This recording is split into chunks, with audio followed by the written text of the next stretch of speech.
और सोमवती अमावस्या को 108 परिक्रमा जो करता है उसकी जो 7 जन्मों की दरिद्रता चली जाती है, जो ऐसे परिक्रमा करता है। और ये अपने घर में सभी कर सकते हैं। तो 7 परिक्रमा करके रुक जाना आप लोग।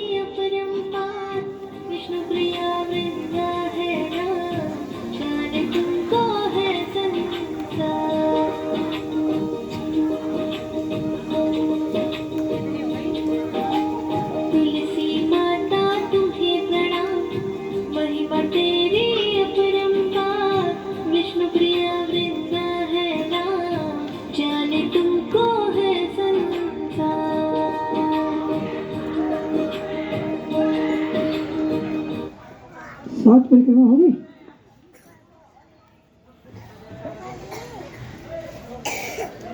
प्रसाद चढ़ा दिया ना।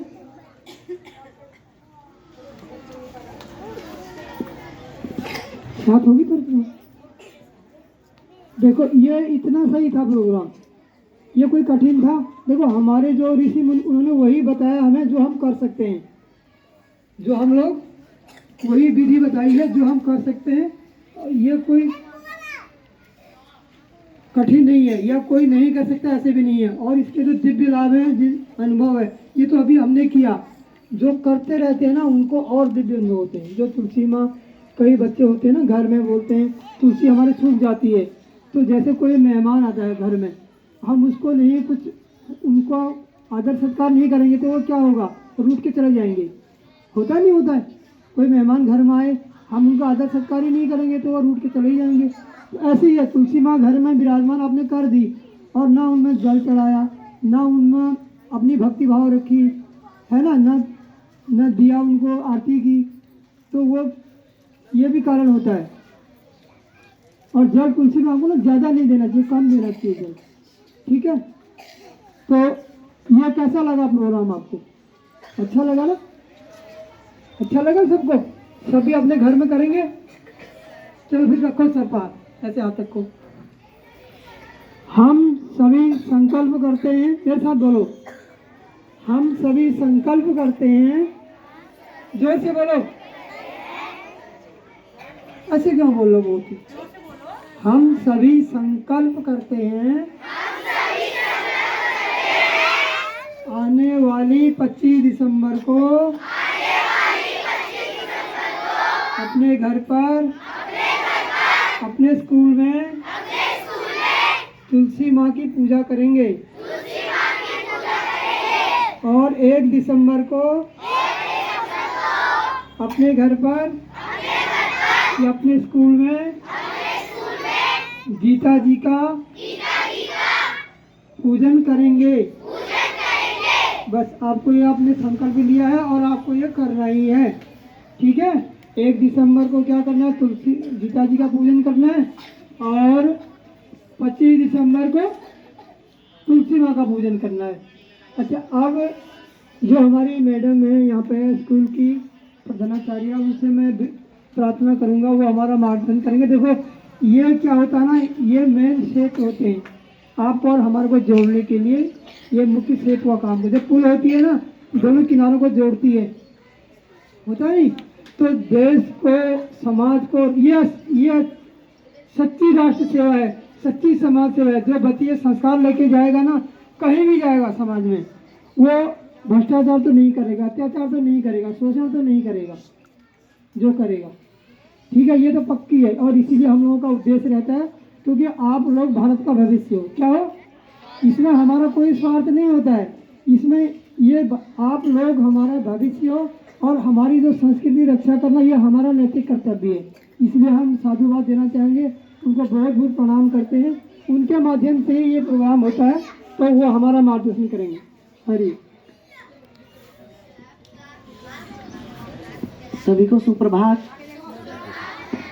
आज हमारे स्कूल में क्या मनाया जा रहा है? तुलसी पूजन। हर साल होता है? क्यों पूजते हैं हम तुलसी जी को? बताओ। अभी आरती भी हुई थी ना, बताओ तुलसी जी का नाम क्या है? जोर से बोलो। Very good. देखिए, तुलसी जी धार्मिक मान्यताओं के अनुसार तो एक पूजनीय पौधा है ही।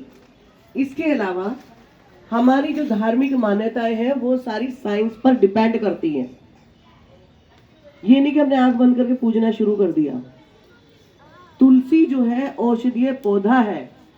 इसके जड़, पत्ती, लकड़ी सब जो है दवाइयों में उपयोग होती है। और जो चीज हमें जीवन देती है हम उसका पूजन करते ही हैं। करते हैं?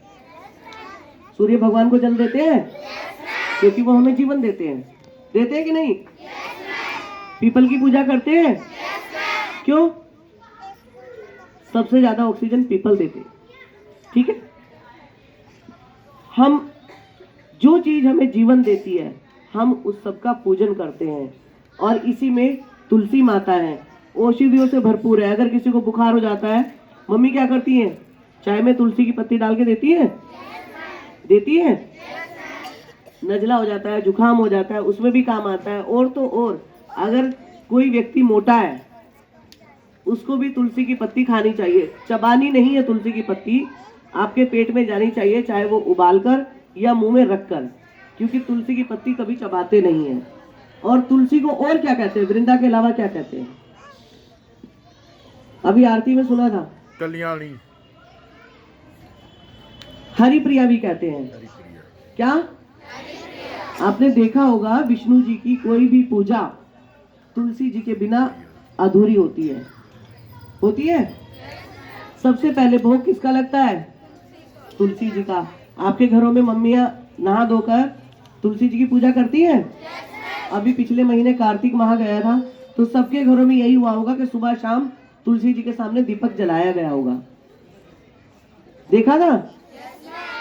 तो हमें क्या करना है? जब आप स्कूल आते हो नहाते धोते तो वही हो ना? भगवान को भी प्रणाम करते हो तो तुलसी जी को जल भी चढ़ाओ और उनको प्रणाम करो। अगर जल नहीं चढ़ा सकते तो प्रणाम करके आओ। आया समझ में? क्योंकि जो हमारी सांस्कृतिक धरोहर है वो किसी ना किसी चीज से जुड़ी है और हमें उसका फायदा मिलता है, तो हमें ये फायदे लेने हैं। आया समझ में? सबको आया समझ में? अब सब बच्चे तुलसी जी को प्रणाम करके आएंगे? पक्का? और दूसरी बात, अभी जैसे बताया इन्होंने कि 1 तारीख को क्या है? गीता दिवस। क्या है? तो आपकी असेंबली में हम गीता के बारे में आपसे क्वेश्चन करेंगे, आप लोग पढ़कर आएंगे। आया समझ में? अपने मम्मी को परेशान करिए, अपने पापा को परेशान करिए, या घर में आपके दादा दादी हैं तो उनसे पूछिए, क्वेश्चन पूछिए। और जब आप असेंबली में आएंगे तो हम गीता से रिलेटेड क्वेश्चन आपसे करेंगे और आप उनके आंसर दोगे। पक्का? पक्का? और आखिरी में मैं धन्यवाद दूंगी जो ये संत आशाराम जी के माध्यम से हमारे स्कूल में ये प्रोग्राम शुरू हुआ है, तुलसी पूजन और मातृ पितृ दिवस। ये एक बहुत अच्छी पहल है हमारी युवा पीढ़ी को रास्ते पर लाने के लिए, उनके संस्कार और ज्यादा अच्छे करने के लिए। धन्यवाद। बहुत बहुत साधुवाद है। देखो कितना अच्छा मार्गदर्शन हम लोगों को किया। और आप लोगों को क्या बोला कि 1 तारीख को जो भी आपका सेशन यहाँ पर होगा उसमें गीता से रिलेटेड आपसे प्रश्नोत्तर होगा। सबने सुना? तो आप ये आपको करना है। और जब हम 14 फरवरी को आएंगे ना तो फिर आपसे फिर पूछेंगे गीता जी के बारे में, है ना? तो जो बच्चा श्लोक सुनाएगा गीता जी के बारे में कुछ भी बताएगा उसको भी इनाम भी दिया जाएगा। ठीक है?